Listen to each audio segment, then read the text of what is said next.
Hi guys, ఈ వైజాగ్ ట్రిప్‌లో ఇది డే 2. నేను మార్నింగ్ లేయగానే ఫుల్లు రెయిన్ వస్తుంది. అయినా మనం తగ్గేదే లేదన్నట్లు నేను వర్షంలోనే టిఫిన్ చేసేసి ఈ ఆర్‌కే బీచ్‌కి వెళ్ళిపోయినా. ఇక్కడికి బస్ వే ఉంది. సో, ఎవరైనా రావాలనుకునే వాళ్ళు బస్‌కి రావచ్చు. ఇక్కడ నుంచి ఫిషింగ్ హార్బర్‌కెళ్ళినా.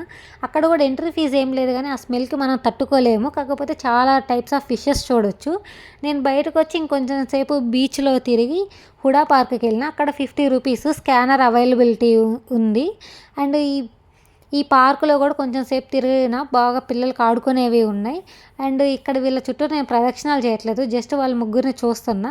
నెక్స్ట్ ఇక్కడ నుంచి జూకి వెళ్ళిన, అక్కడ 100 రూపాయలు టికెట్. అండ్ లోపల ఎలక్ట్రిక్ వెహికల్ ఉంది కానీ దానికి 8 మెంబర్స్ ఎంతమందో ఉండాలంట. సో అందుకే నేను అదేమి ఎక్కకుండా చూసేసాను. లైట్ హౌస్ అండ్ డాల్ఫిన్ నోస్కి వెళ్తే అక్కడ 3 to 5 వరకే ఓపెనింగ్ ఉంటుంది. వర్షం వల్ల అది ఓపెన్ చేయలేదు. సో ఈ రోజంతా వేస్ట్ అయిపోయింది ఏమీ ఎక్స్ప్లోర్ చేయకుండా.